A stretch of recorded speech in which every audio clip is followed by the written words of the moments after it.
Hey guys, I am Ritika and this is my channel Economics Simplified, and I am back with part 2 of Central Problems of Economy, chapter 2 Economics, and in which we'll cover PPC, that is Production Possibility Curve. Part 1 we have covered in previous class.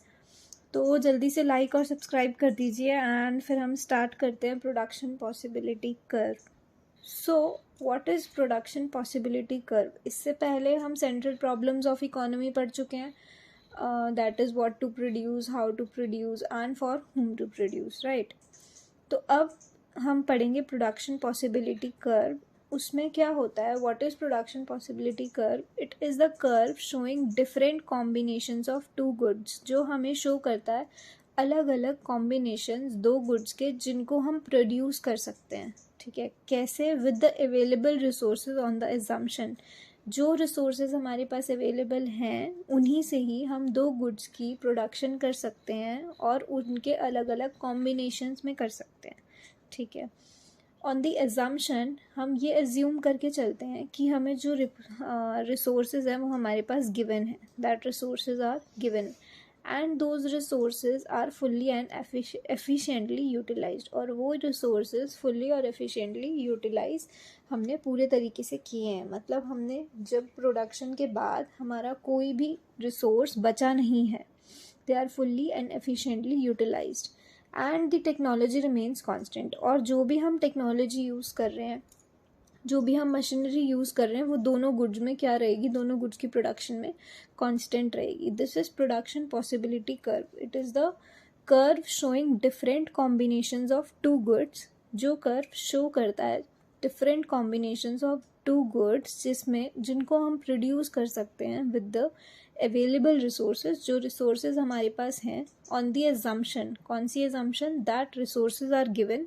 कि हमारे पास सारे resources given हैं. They are fully and efficiently utilised, उनको हमने पूरी तरीके से यूटिलाइज कर लिया है.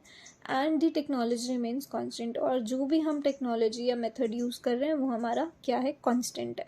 And it is called production frontier. तो जहाँ पर अगर आपको वर्ड आता है प्रोडक्शन फ्रंटियर, वहाँ पे कंफ्यूज नहीं होना, that is production possibility curve only, right. तो अब जो हम कर्व बनाते हैं उसके लिए उससे पहले हमें कॉम्बिनेशंस बनाने होंगे, राइट. तो उस कॉम्बिनेशंस को बनाना इज प्रोडक्शन पॉसिबिलिटी शेड्यूल. तो हम कर्व बनाने से पहले क्या बनाते हैं? PPS, production possibility schedule. So we have, let's take an example. So this table is production possibility schedule. कि हमने यहाँ पर देखो, एक कॉलम में है क्वांटिटी ऑफ शुगर, एक में है quantity of butter, right. Quantity of sugar we have taken on X axis and quantity of butter we have taken on Y axis, right. So when we produce 250 kgs of sugar, we are producing 0 quantities of butter, 0 kgs of butter. And when we have and to produce 100 quantities, when we increase the quantity of butter by 100 kgs, we have to reduce the quantity of sugar by 20 kgs, right. यहाँ पे पहले हम 250 kgs of sugar produce कर रहे थे, तब हमारी butter की क्वांटिटी क्या थी? 0 थी. ठीक है, अब हमने बटर भी प्रोड्यूस करनी है तो हम शुगर को क्या कर देंगे? कम कर देंगे. फिर बटर की हमने और 50 इंक्रीज कर दी तो शुगर की हमें और कम करनी पड़ी. फिर बटर की हमने और इंक्रीज कर दी, शुगर की और कम हो गई. अब लास्ट में देखो, हमने जब हम 250 kgs ऑफ बटर प्रोड्यूस कर रहे हैं तो शुगर क्या हो गई? 0. मतलब हम एक पर्टिकुलर टाइम पे एक प्रोड्यूसर अगर 250 kgs ऑफ शुगर प्रोड्यूस कर रहा है तो वो बटर 0 kgs प्रोड्यूस कर रहा है. And when he is producing 250 kgs of butter, then he is producing 0 kgs of sugar. So he can produce only 250 units in total, right. तो वो या तो अब वो क्या करेगा? कॉम्बिनेशन बनाएगा कि वो किन किन कॉम्बिनेशन में शुगर और बटर के कॉम्बिनेशंस में क्या कर सकता है? प्रोड्यूस कर सकता है. सो यहाँ पर क्या हो रहा है? अब देखो, यहाँ पर ये पीपीसी बना and it is downward sloping, right. It is downward sloping. So here both P and P1 are the production possibilities of an economy. Here is P and this is P1. ये क्या है? ये possibilities हैं. Possibilities B C D भी हैं, ठीक है. That can produce, अब पी और P1 कौन सी हैं? That can produce either 250 kg of butter, जिसमें हम या तो 250 kg ऑफ बटर बना सकते हैं या हम 250 kg ऑफ शुगर बना सकते हैं, राइट. बाकी चीज़ें मतलब अगर शुगर बनाएंगे तो बटर ज़ीरो हो जाएगा, बटर बनाएंगे तो शुगर की क्वांटिटी ज़ीरो हो जाएगी. It is observe from the schedule that the producing more quantity of butter. अब यहाँ हमें दिख रहा है कि ज़्यादा क्वांटिटी बटर की प्रोड्यूस करने के लिए we have to reduce the production of sugar. हमें शुगर की प्रोडक्शन को क्या करना पड़ रहा है? यहाँ पे कम करना पड़ रहा है, माइनस करते जा रहे हैं हम, और यहाँ पर हम प्लस करते जा रहे हैं, right. So this is production possibility curve. ये है प्रोडक्शन पॉसिबिलिटी कर्व और this is production possibility schedule. ये है प्रोडक्शन पॉसिबिलिटी शेड्यूल जिसमें हम, और ये सारे हैं combinations, this P B C D D P1, ये सारे कॉम्बिनेशंस हैं. जैसे हमने उसकी डिफाइन में PPC की डिफाइन में पढ़ा था कि what is PPC? It is a curve showing different combinations of two goods. यहाँ पर भी दो कॉम्बिनेशन है, दो गुड्स के, sugar and butter, which can be produce with available resources, जिनको हम अवेलेबल रिसोर्सेज में प्रोड्यूस कर सकते हैं. अब जिसमें हम 250 kg ऑफ शुगर प्रोड्यूस कर रहे हैं तो बटर ज़ीरो है, और 250 kg ऑफ बटर प्रोड्यूस कर रहे हैं तो शुगर ज़ीरो है. और हमने यहाँ पे असम्पशन क्या लेके चली है? Number 1 that resources are given, number 2 resources are fully and efficiently utilised and the technology remains the constant, right. So अब PPC में अब हमें कैसे पता चलेगा कि हम कौन से गुड्स को, मतलब कौन से जोन्स अटेनेबल होते हैं, मतलब कौन से कॉम्बिनेशंस को हम बना सकते हैं और कौन से कॉम्बिनेशंस को हम नहीं बना सकते हैं, राइट. तो हमें वो कैसे पता चलेगा? सी, ये PPC है, ठीक है, ये है curve which is downward sloping, ठीक है. अब जो इस कर्व के अंदर आ रहे हैं, ये पूरा जोन, ये पूरा क्या होगा? अटेनेबल. इसमें अगर हम कोई भी आउटपुट ले लें, इसमें हम ये ले लें, चाहे हम ये वाला ले लें कॉम्बिनेशन, चाहे हम ये कॉम्बिनेशन ले लें, ये सारे कॉम्बिनेशंस क्या हैं? अटेनेबल है. मतलब विद इन, मतलब हमारी रीच है कि हम इनको क्या कर सकते हैं? प्रोड्यूस कर सकते हैं, राइट, यूज़ कर सकते हैं. और जो इसके बाहर हैं, PPC के बाहर हैं, वो क्या हैं? अनअटेनेबल, जिनको हम अटेन नहीं कर सकते, जिनको हम यूज़ नहीं कर सकते, जिन कॉम्बिनेशंस को हम यूज़ नहीं कर सकते, वो क्या होंगे? Unattainable zone. That is unattainable zone, मतलब इस कर्व के बाहर जितने भी पॉसिबिलिटीज़ होंगी. सी, अब यहाँ पे 250 है, ठीक है, और इस 250 से आगे जाके अगर हम यहाँ जा रहे हैं, ठीक है, और यहाँ है क्या आ रहा है नीचे? 100, ठीक है, या ये 300 है. 300 तो हम प्रोड्यूस कर ही नहीं सकते क्योंकि हमारे पास रिसोर्सेज कितने हैं? सिर्फ 250 के हैं. We can only produce 250 quantity of sugar और 250 क्वांटिटी ऑफ बटर, राइट. तो ये जो यहाँ पे 300 है, ये तो हम प्रोड्यूस कर ही नहीं सकते, और ये 250 से ज़्यादा भी हम प्रोड्यूस नहीं कर सकते कि हम शुगर की 100 कर रहे हैं या हम 150 कर रहे हैं या 250 कर रहे हैं. सो इस कर्व के अंदर वाले सब जितने भी कॉम्बिनेशंस बनेंगे वो सब अटेनेबल होंगे, और इस कर्व के बाहर जितने भी कॉम्बिनेशंस बनेंगे वो क्या होंगे? सारे अनअटेनेबल होंगे, राइट. आई होप आपको ये सब क्लियर हो गया हो. So all the points on the PPC और inside the PPC are attainable combinations of output. अब जो PPC के ऊपर है, मतलब ये P, D, C, B, P1, ये सब तो पॉइंट्स हम शेड्यूल से ही लाए हैं, राइट. उन्हीं को हमने पॉइंट किया है. सो जो जितने भी इस लाइन पर हैं और जो इस लाइन के अंदर हैं वो सारे क्या होंगे? अटेनेबल होंगे. And any point on the boundary line or within it shows the attainable combination, and any point outside the boundary, जो बाउंड्री के बाहर हैं, वो क्या होंगे? Unattainable combination of output of two goods, right, जिनको हम क्या प्रोड्यूस नहीं कर सकते, जिनको हम कॉम्बिनेशन में नहीं लिख सकते. So moving on we have अब सी, अब क्या होता है, कई बार क्या हो जाता है कि मान लो हमारे पास रिसोर्सेज बढ़ गए, राइट, तो पीपीसी क्या हो जाता है, शिफ्ट हो जाता है। ठीक है, हमने एक कॉम्बिनेशन बना लिया, फिर हमारे पास प्रोडक्शन के रिसोर्सेज बढ़ गए कि हम ज़्यादा प्रोड्यूस कर सकते हैं एक ही गुड को। लाइक जो दो हम गुड्स प्रोड्यूस कर रहे हैं उसमें हम गुड एक्स को भी ज़्यादा प्रोड्यूस कर सकते हैं, गुड वाई को भी ज़्यादा प्रोड्यूस कर सकते हैं। तो जो हमारा पीपीसी होगा वो क्या होगा, वो राइटवर्ड शिफ्ट हो जाएगा,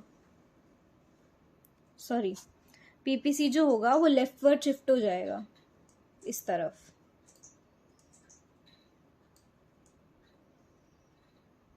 ठीक है, sorry, right.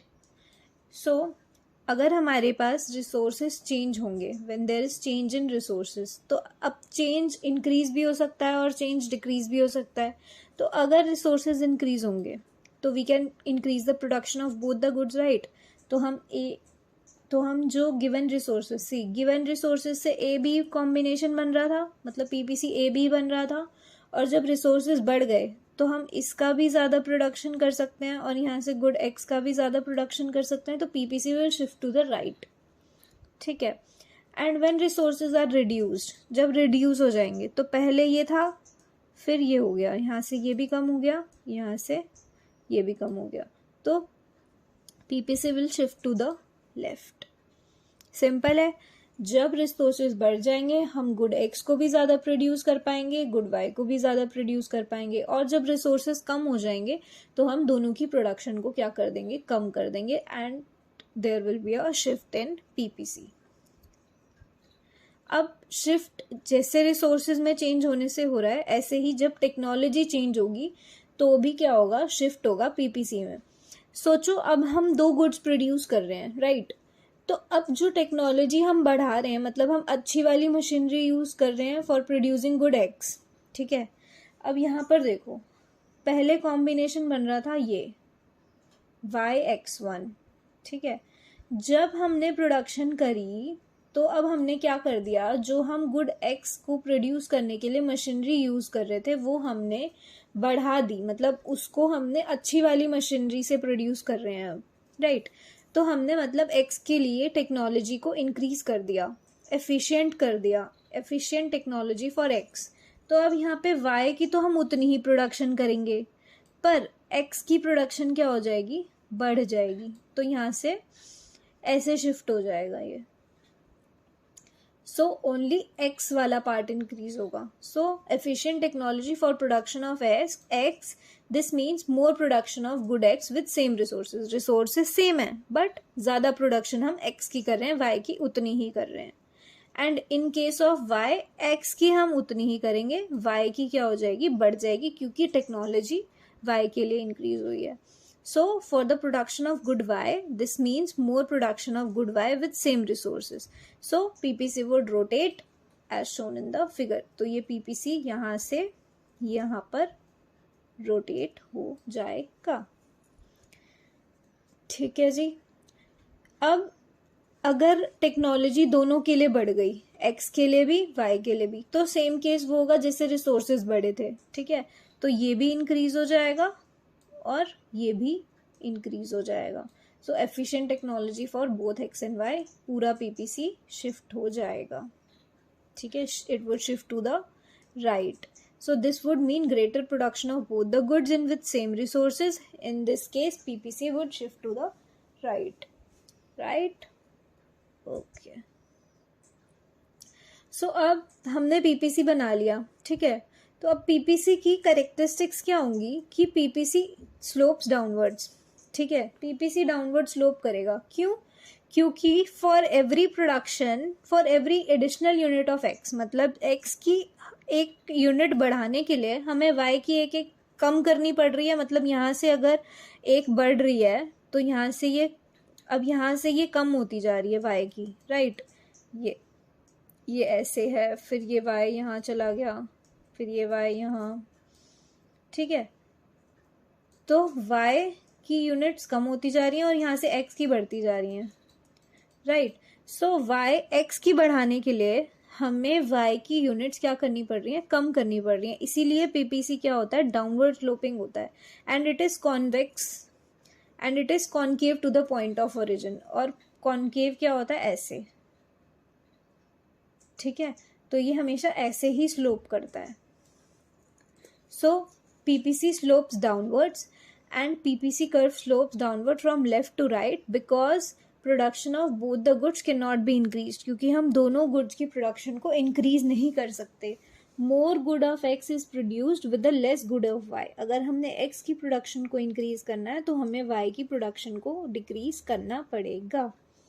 And it is concave to the point of origin. वो क्यों होता है? For producing each additional unit of X, we have to sacrifice unit of Y. Same reason. It is because more and more resources are shifted from production of one good to the production of other. क्योंकि हम यहाँ पर जो भी resources Y की production में लगा रहे थे वो हम यहाँ पर X की production में लगाएंगे, तो इसीलिए ये क्या हो जाता है, concave हो जाता है to the origin. Now अब ये जो PPC है ये हमें हमारी सेंट्रल प्रॉब्लम्स, जो 3 सेंट्रल प्रॉब्लम्स थी, what to produce, how to produce and for whom to produce, उसका सॉल्यूशन कैसे प्रोवाइड करता है, या उन प्रॉब्लम्स को कैसे शो करता है, कैसे बताता है कि हमें कितने गुड्स, कि हमें क्या प्रोड्यूस करना है, कैसे प्रोड्यूस करना है और किसके लिए प्रोड्यूस करना है, राइट. सो अब ये पीपीसी है, ठीक है, इसमें 2 गुड्स प्रोड्यूस हो रहे हैं, एक क्लोथ है और एक वीट है, ठीक है, and it is downward sloping, और ये हमें ग्राफ दे रखा है, ठीक है. तो इस फिगर में हमें क्या शो हो रहा है कि when all resources are used in production of wheat, जब सारे रिसोर्सेज वीट की प्रोडक्शन में यूज हैं तो we can produce 6 tons of wheat, right. जब ये वाले 0 हैं और सारे गुड्स हम वीट के प्रोड्यूस कर रहे हैं तो हम 6 टन्स ऑफ वीट प्रोड्यूस कर सकते हैं, दैट इज पॉइंट डी, ठीक है.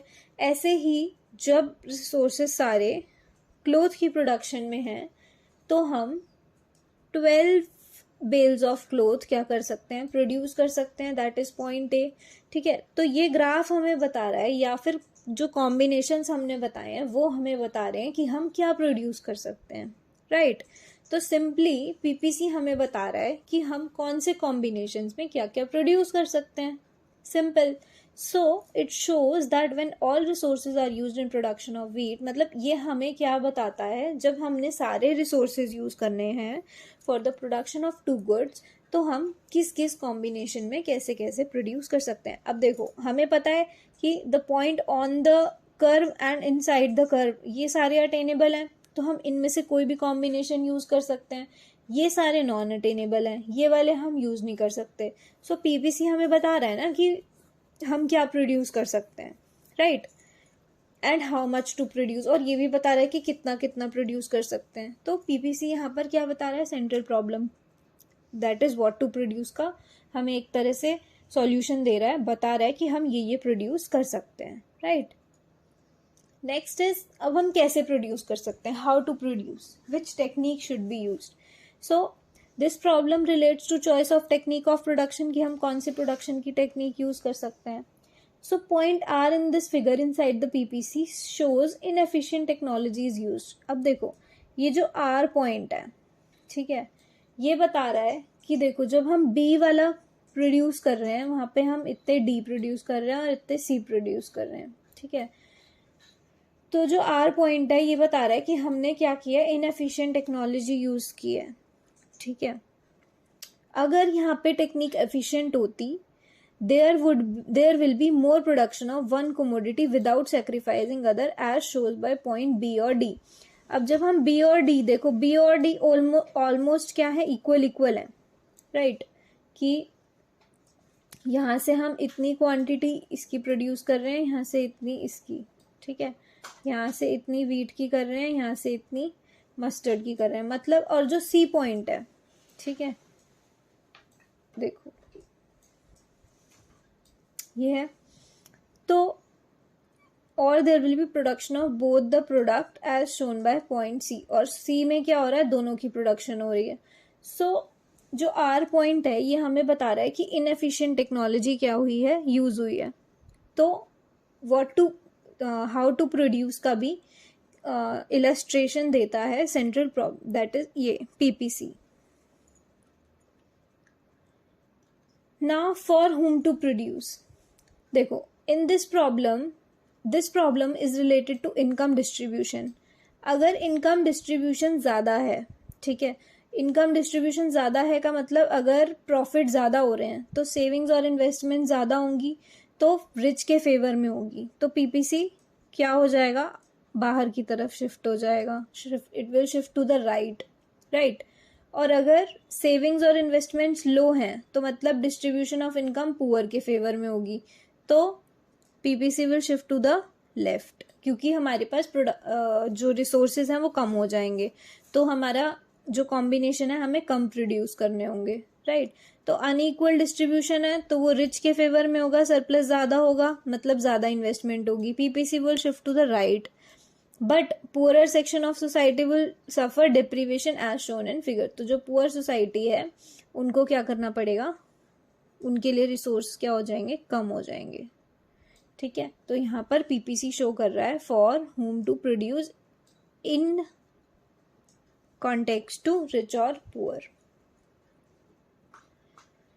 ना अगर हमारे पास रिसोर्सेज फुल्ली और एफिशिएंटली यूटिलाइज्ड हैं, ठीक है, तो हमने पीपीसी की एजम्पशन होती है कि resources are fully and efficiently utilised. तो अगर यूटिलाइज्ड हैं तो वो पीपीसी के ऊपर ही लाई करेंगे, ऑन दिस लाइन कर्व के ऊपर, जैसे पॉइंट्स हैं आर और एस, ठीक है, जो हाईएस्ट पॉसिबल लेवल पे हैं, ठीक है. और जो एफ और जी है यहाँ पे एक्चुअल आउटपुट कम है पोटेंशियल आउटपुट से, राइट. तो मतलब रिसोर्सेज क्या है, फुल्ली और एफिशिएंटली यूटिलाइज नहीं है.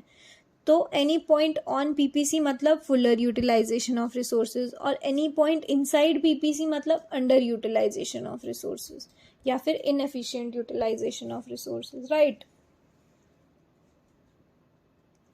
सो next topic we have. So PPC में सिर्फ इतना ही था कि व्हाट इज पीपीसी, पीपीसी होता क्या है, उसके बाद attainable and unattainable combinations, then shifting and rotation की कब राइटवर्ड शिफ्ट होता है, कब लेफ्टवर्ड शिफ्ट होता है, change in resources, change in technology and efficient technology for both goods X and Y, characteristics of PPC, then central problems and PPC, and next is opportunity cost. Now what is opportunity cost? Simply opportunity cost होती है, देखो अगर एक farmer है, ठीक है, उसके पास एक लैंड है, तो उसको अगर प्रोड्यूस करने हैं और उस लैंड पे वो टोटल 200 kgs की ही प्रोडक्शन कर सकता है, राइट. तो वो क्या चीज़ प्रोड्यूस करेगा उस टोटल प्रोडक्शन में. अब उसके पास दो चॉइस हैं, वीट और राइस, राइट. तो अगर वो वीट चूज करता है तो he have to sacrifice rice, right. तो उसको राइस की सैक्रिफाइस करना पड़ेगा. So cost of choosing that wheat, the opportunity cost of choosing that wheat is equals to the loss of that rice. See, simply देखो, production opportunity cost is the cost of producing one commodity in terms of loss of other. तो एक चीज़ की, एक commodity की opportunity cost क्या होगी, जो दूसरे की हमने lose कर दी, right.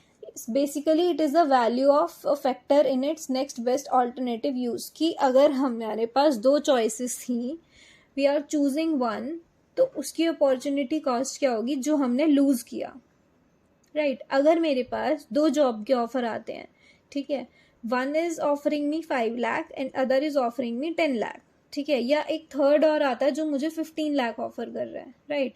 So I will choose the best, that is 15 lakh.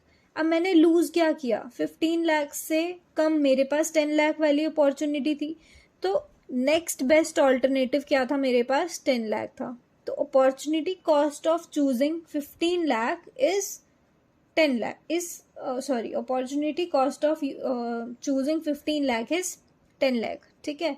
तो 5 लाख को इसमें नहीं देखेंगे क्योंकि नेक्स्ट बेस्ट ऑल्टरनेटिव 15 लाख से पहले क्या था, मेरे पास 10 लाख था. तो that is the opportunity cost of choosing the job for 15 lakh, right.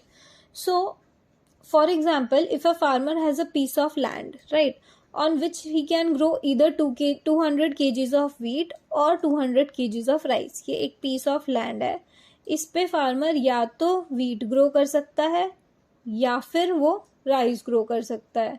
ठीक है, तो if he chooses to produce 200 kgs of wheat, अब वो कह रहा है इस पूरी पे वो wheat ग्रो करेगा, तो he has to sacrifice 200 kgs of rice, ये उसको सेक्रीफाइस करना पड़ेगा.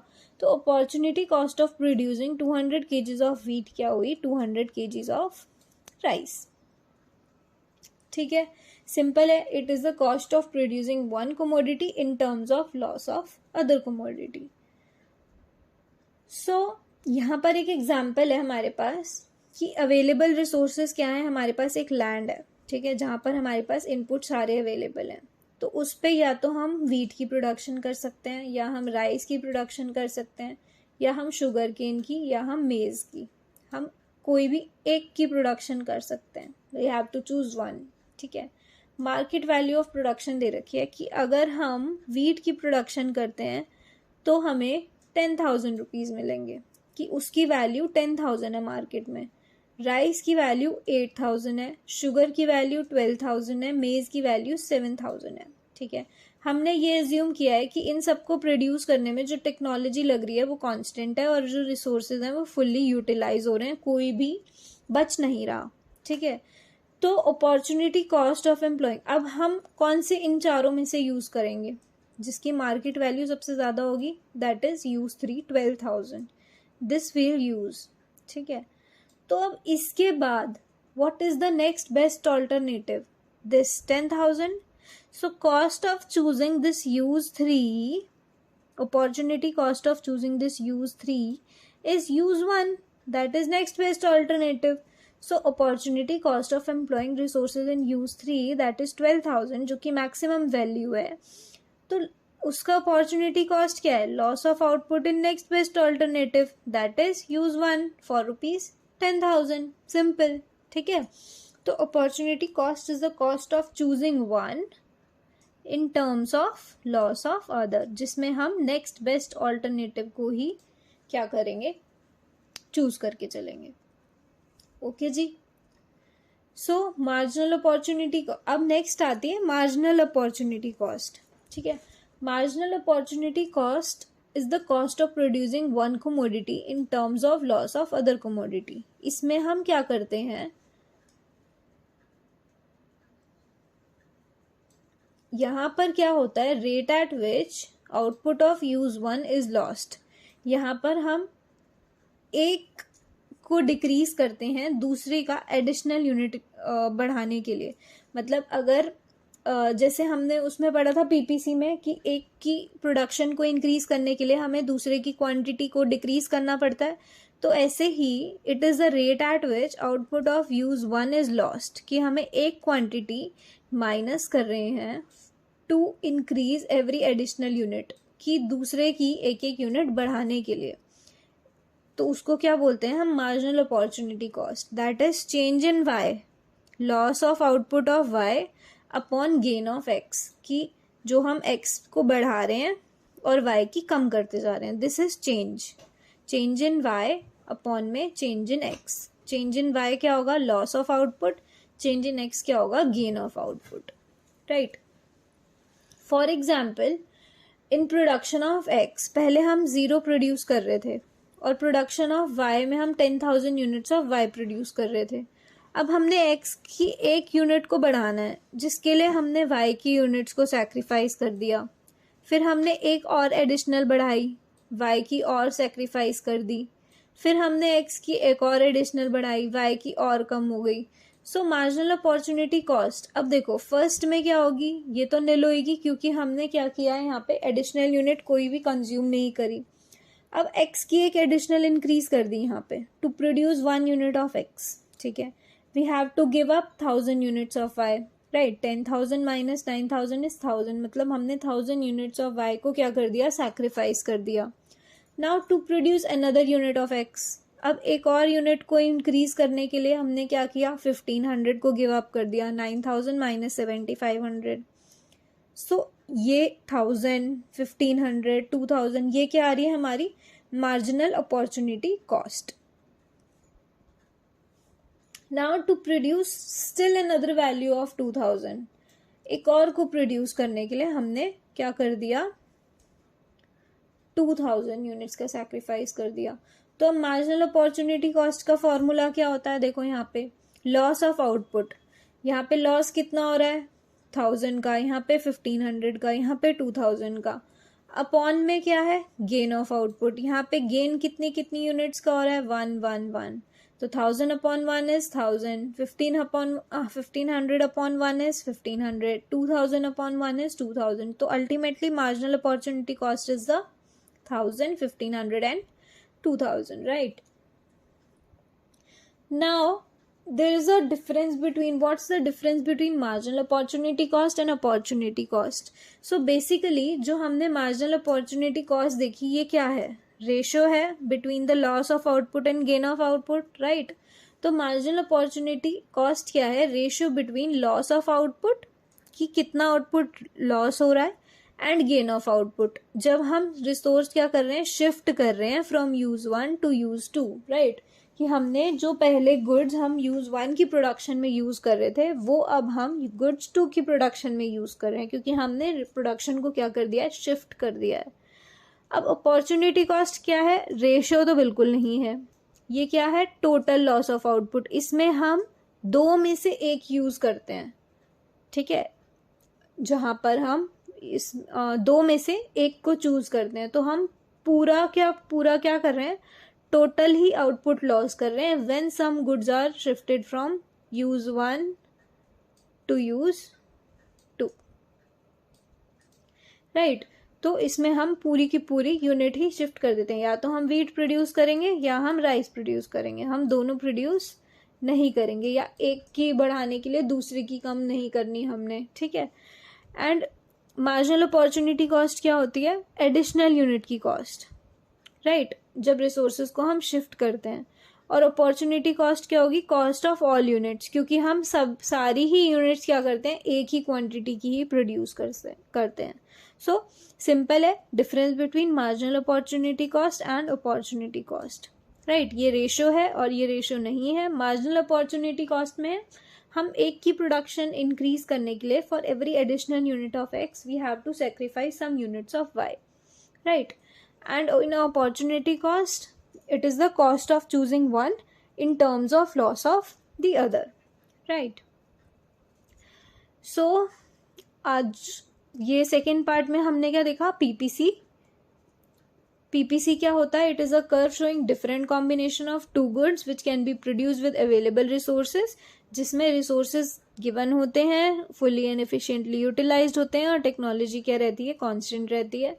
हमने एक एग्जाम्पल देखा है यहाँ पे शुगर और बटर का, हमने अटेनेबल और नॉन अटेनेबल कॉम्बिनेशंस देखे कि अगर पीपीसी के ऊपर है कोई भी पॉइंट या फिर इनसाइड द पीपीसी है तो वो क्या है, attainable combination, and outside the PPC are unattainable combinations. अब पीपीसी शिफ्ट कब होगा, जब रिसोर्सेस चेंज होंगे, अगर इंक्रीज होंगे तो राइटवर्ड शिफ्ट होगा, डिक्रीज होंगे तो लेफ्टवर्ड शिफ्ट होगा। टेक्नोलॉजी के लिए क्या होगा, अगर एक के लिए टेक्नोलॉजी इंक्रीज हो रही है तो पीपीसी क्या हो जाएगा, उसकी तरफ बेंड हो जाएगा, लाइक एक की प्रोडक्शन बढ़ जाएगी, और अगर दूसरे की लाइक गुड वाई की प्रोड्यूस हो रही है तो गुड वाई की प्रोडक्शन बढ़ जाएगी, रिमेनिंग एक्स की कांस्टेंट रहेगी। फिर उसके बाद अगर दोनों की होती है प्रोडक्ट एफिशिएंट टेक्नोलॉजी तो वो पूरा का पूरा शिफ्ट हो जाएगा टू द राइट।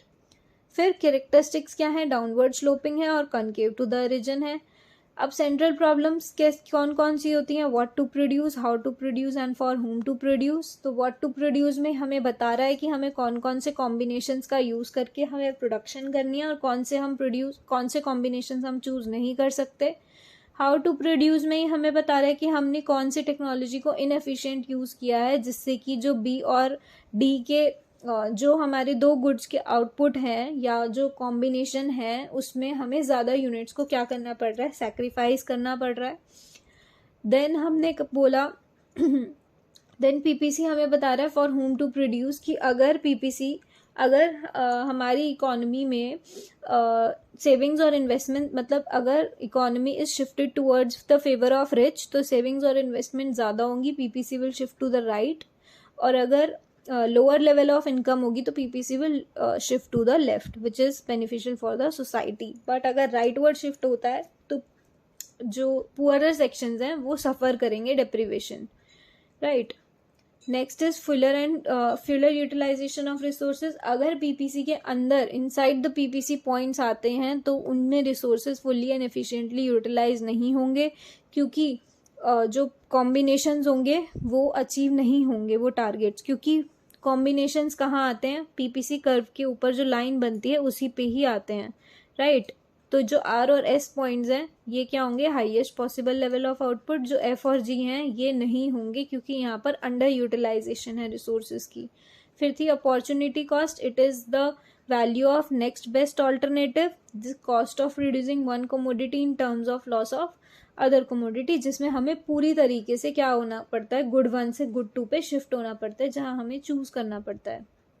जैसे हमने यहाँ पर 12,000 that is production of sugar cane करी थी क्योंकि उसकी मार्केट वैल्यू सबसे ज़्यादा है, और हम उसको चूज करने की अपॉर्चुनिटी कॉस्ट क्या हुई, जो उसका नेक्स्ट बेस्ट ऑल्टरनेटिव था दैट इज यूज 1, जिसमें उससे कम है, 12,000 से कम इज 10,000, राइट. और 8,000 और 7,000 को हम इग्नोर कर देंगे क्योंकि वो नेक्स्ट बेस्ट ऑल्टरनेटिव्स में नहीं आते हैं, right. Then is MOC marginal opportunity cost. ये क्या थी, जब हम एक की एडिशनल यूनिट को इंक्रीज करने के लिए दूसरी यूनिट की जो क्वांटिटी है उसको क्या कर देते हैं, रिड्यूस, दैट इज सेक्रीफाइस कर देते हैं, तो वो क्या होते हैं, मार्जिनल अपॉर्चुनिटी कॉस्ट. उसका ratio that is loss of output upon में gain of output, change in Y upon में चेंज इन एक्स, जहाँ पर चेंज इन वाई क्या होगा, loss of output with respect to gain of output, right. यहाँ हमने ये एग्जाम्पल देखा था. फिर हमने इन दोनों में डिफरेंस देखा था कि मार्जिनल अपॉर्चुनिटी कॉस्ट क्या होती है, रेशियो होती है, और अपॉर्चुनिटी कॉस्ट क्या होती है, टोटल लॉस ऑफ आउटपुट होता है. इसको ये रेशियो नहीं होती है. मार्जिनल अपॉर्चुनिटी कॉस्ट में एडिशनल यूनिट की कॉस्ट होती है, और अपॉर्चुनिटी कॉस्ट में पूरी जो हमने पूरा एक यूज 1 से यूज 2 में पूरा का पूरा ही प्रोडक्शन शिफ्ट कर दिया, तो it is the cost of all the units. So thank you, this is it. तो ये जो चैप्टर 2 था सेंट्रल प्रॉब्लम्स ऑफ इकोनॉमी, ये कंप्लीट हो चुका है. हमने इसको 2 पार्ट्स में किया है. फर्स्ट पार्ट में हमने theoretical part central problems and उनके सॉल्यूशंस किए हैं विद द जो हमारी 3 टाइप्स ऑफ इकोनॉमीज होती हैं उनके रिस्पेक्ट में. और इस वाली में हमने क्या किया, पीपीसी किया on PPC and central problems and this opportunity cost and marginal opportunity cost. So thank you for watching. I hope आपको सब terms clear हो गए हो, and I'll be back soon with another video. Please like and subscribe. Thank you so much.